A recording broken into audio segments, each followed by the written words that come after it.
كل أب وأم بيقسموا إنهم عايزين عيالهم أو أولادهم يكونوا أحسن منهم. عبارة جميلة وفيها إيثار وتضحية وقول زي ما تقول، وفي سبيل ده بنلاقي تحكم في حياة العيال. فأنا مثلا دكتور، فببقى عايز ابني يطلع دكتور عشان يبدأ حياته من مكان ما أنا وقفت ويبقى أحسن مني.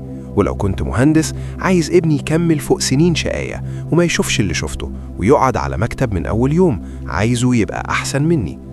فبنضغط على عيالنا بحجة إننا عايزين نشوفهم أحسن مننا، وفي سبيل النية الحسنة دي ممكن نقطع رقبة أحلامهم الخاصة وطموحهم اللي ممكن ما نكونش فاهمينه، وفوق ده نصادر حقهم في التجربة والوقوع والخطأ والصواب. أنا نفسي كنت كده وأنا ابن، وكنت كده وأنا أب. دفعت تمن ضغط أبويا إني أبقى مهندس مع إني مش بتاع رياضيات ولا جبر ولا هندسة، وفضلت علاقتي بوالدي فيها شد وجذب. هو عايزنا نبقى أحسن حاجة في الدنيا بس وفق الإطار اللي هو شايفه. وأنا كررت نفس الغلط، عايز ولادي يكونوا أحسن مني ورافض أفهم أفكارهم وطموحهم، وياما استخدمت سلطتي كأب إني أقصقص خيالهم وأحميهم من نفسهم زي ما بقول لنفسي.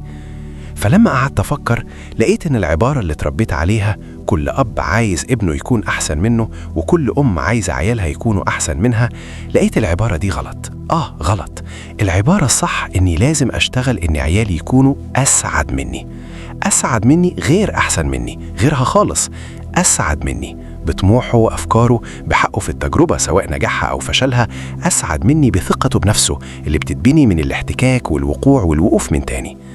دوري كأب إني أناقشه، أصحح أفكاره، أصحح حاجات غلط عنده بخبرتي، وأحميه من إنه يأذي نفسه بجد من خلال تصرف مش مسؤول مثلا. دوري إني أكون كبير في عينيه مش كبير عليه. والله الفرق بينهم كبير جدا ومهم جدا. للأسف فخ النوايا الحسنة تجاه عيالنا عند البعض بيستمر حتى بعد جوازهم، اللي المفروض يكون فيه حياة واستقلال ليهم، واللي واجبنا أصلا إننا ندعمه ونغفيه، ندعم ونغفي الاستقلال ده. لكن للأسف بنلاقي آباء وأمهات بيستمروا في فرض الوصاية على أبنائهم وبناتهم وبيتدخلوا في حياتهم. التقارير الرسمية اللي بنشوفها عن حالات الطلاق الكتير جدا، أهل التخصص بيرجعوا جزء كبير جدا منها، بل بيقولوا في أوقات كتير إن تاني سبب في الطلاق ده هو تدخل الأهل في حياة عيالهم، الطرف الثالث زي ما بيسموه. وللأسف طول الوقت الحجة موجودة، هو أنا يعني عايز إيه غير إني أشوف ابني ولا بنتي مبسوطين؟ بنخرب حياتهم والله، وإحنا ما كناش عايزين نشوفهم غير مبسوطين. أعزائي المربين، أتمنى إننا وأنا قبلكم نكون شجعان في قطع الحبل السري اللي بيربطنا بعيالنا، ويبقى دورنا في حياتهم دور الموجه والناصح الأمين مش المتحكم. ويا ريت حبنا ليهم يكون فيه حكمة ويعزز من قدرتهم على اتخاذ القرار وتحمل المسؤولية، ويكون هدفنا إنهم يكونوا أسعد مننا مش أحسن مننا.